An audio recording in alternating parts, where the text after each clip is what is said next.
Hello everyone. Last video में कक्षा 12 के चैप्टर 1 में फिजिक्स में हमने गाउस की प्रमेय और गाउस की प्रमेय के अनुप्रयोग हम पढ़ रहे थे। उसी में गाउस की प्रमेय के अनुप्रयोग से ही यानी कि गाउस की प्रमेय के का यूज करके एक चादर है हमारे पास, एक समान आवेशित चादर, और ये अनंत समतल चादर भी बोलते हैं इसे। एनसीईआरटी में अनंत शब्द यूज किया है। एक अनंत समतल चादर है, एक समान आवेशित अनंत समतल चादर के कारण इसके समीप विद्युत क्षेत्र हमें निकालना है। हम चादर ये कह सकते हैं कुछ इस प्रकार से, कोई एक समतल चादर है और ये पूर्ण रूप से आवेशित है एक समान रूप से। अनंत समतल चादर इसे मान सकते हैं और इसके पास इस पर प्लस चार्ज है, यानी कि इसका जो पृष्ठीय आवेश घनत्व है वो प्लस सिग्मा है, यानी कि पॉजिटिव चार्ज है। और इसका एक क्षेत्रफल का एकांक क्षेत्रफल का जो चार्ज है वो क्यू है, सॉरी सिग्मा है। और सिग्मा बराबर क्या होता था, क्यू अपॉन ए, और इस चादर का क्षेत्रफल ए है। तो इसके समीप कुछ दूरी पर, इसके से कुछ दूरी पर इधर या इधर हमें विद्युत क्षेत्र का बताना है कितना है। तो उसके लिए हम क्या करते हैं, ये समतल चादर है तो मान लेते हैं, पहले थोड़ा लिख लेते हैं कि माना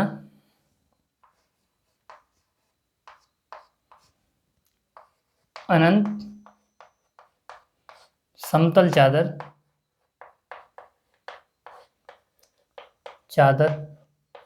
जिसका पृष्ठीय आवेश घनत्व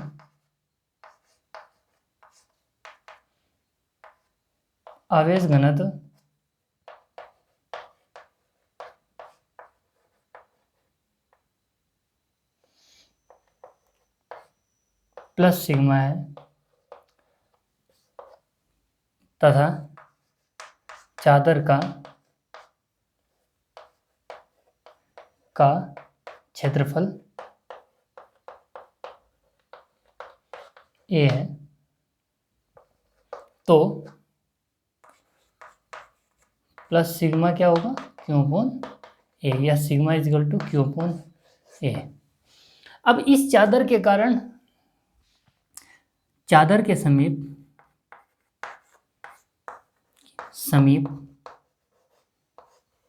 विद्युत क्षेत्र, चादर के समीप विद्युत क्षेत्र ज्ञात करने के लिए मान लेते हैं कि इस चादर के समीप हमें इस पॉइंट पर विद्युत क्षेत्र ज्ञात करना है, पी पॉइंट पर। तो पी पॉइंट पर अगर विद्युत क्षेत्र हमें ज्ञात करना है तो उसके लिए हम क्या करते हैं, इस पी से जाते हुए, और इतनी डिस्टेंस इधर भी मान लें, अगर हम सेम यहाँ पर पी पॉइंट मान लें, ये सेम डिस्टेंस है, तो इन पॉइंट से जाते हुए एक गॉसियन पृष्ठ की कल्पना करते हैं। वो गॉसियन पृष्ठ आप कैसा मान सकते हैं, वो किसी भी आकार और आकृति का मान सकते हैं। हम उस पृष्ठ की अगर कल्पना करें, मान लेते हैं कि ये गॉसियन पृष्ठ हमने बेलनाकार मान लिया, पी है ये पृष्ठ हमने कैसा मान लिया, बेलनाकार।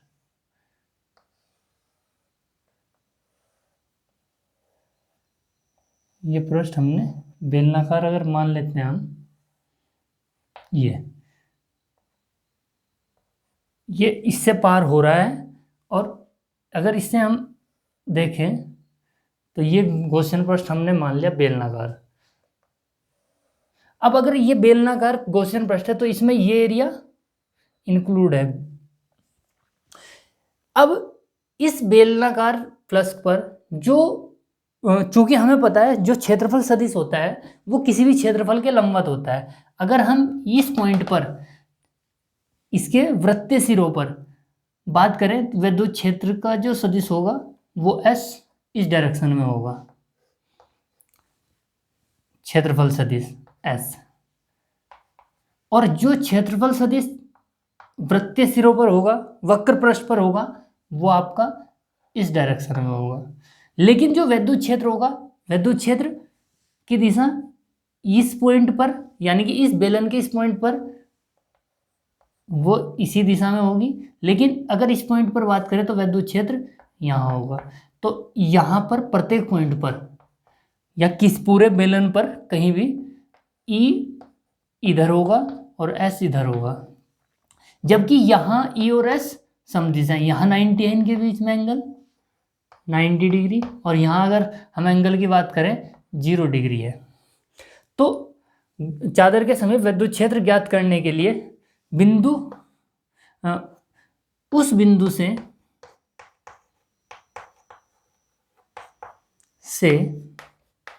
जाते हुए एक काल्पनिक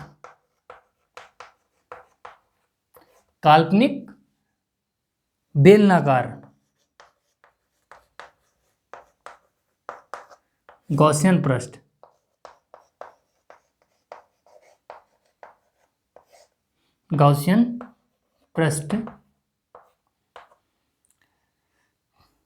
की रचना करते हैं। अब इस पृष्ठ के जो ये सिरा है, मान लो ये बेलनाकार है, तो जो इसका वक्र पृष्ठ है, तो इस पृष्ठ के वक्र पृष्ठ पर विद्युत क्षेत्र सदिश ई तथा क्षेत्रफल सदिश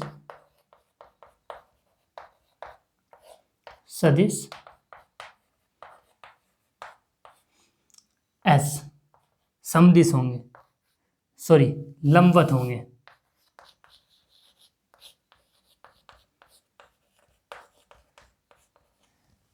यहां एस और ई लंबवत हैं, तो इन दोनों से flux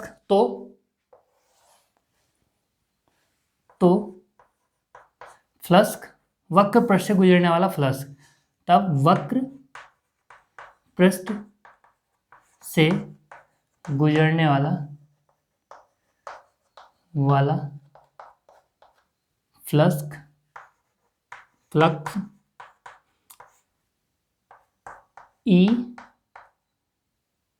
E S cos 90 degree और कॉस 90 0, यानी कि इस बेलनाकार पृष्ठ से जो वक्र पृष्ठ से विद्युत फ्लक्स निकलेगा वो 0 होगा।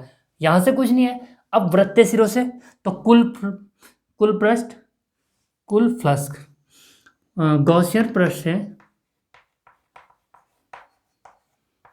पृष्ठ से निकलने वाला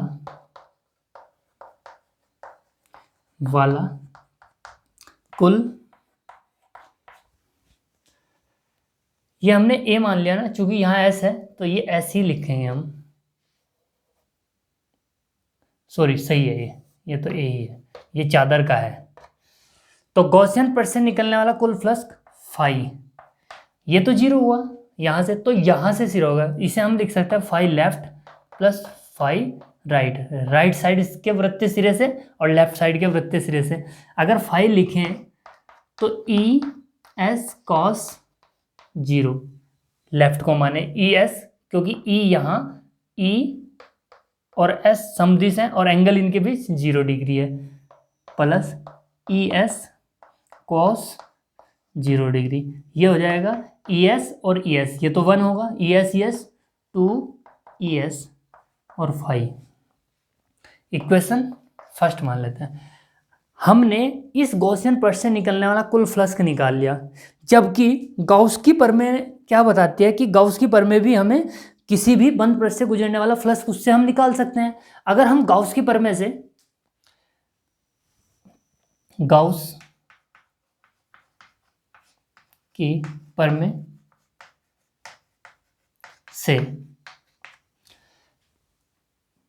इस पृष्ठ से, यानी कि बेलनाकार पृष्ठ से बंद पृष्ठ से गुजरने वाला वाला फ्लक्स, वो भी फाई ही, सेम ही, उसी से निकाल रहे हैं, उसी से निकला है, तो फाई इज इक्वल टू, या फाई ई लिख सकते हैं, ई, और फाई ई। हमने गॉस की प्रमेय में बताया था कि इसमें जो कुल चार्ज है, अगर हम इसका चार्ज देखें इस चादर का, वो क्या होगा, सिग्मा एस, सिग्मा ए, सॉरी, क्योंकि हाँ सिग्मा ए अपॉन, और सॉरी ये तो एस है ना, इसका क्षेत्रफल एस मान लेते हैं, एस, सिग्मा एस, ये तो कुल चार्ज हुआ यहाँ से, क्योंकि इसका जो ये वाला क्षेत्रफल है, इसे हमने क्या मान लिया, एस, इस क्षेत्रफल को हमने क्या मान लिया, एस।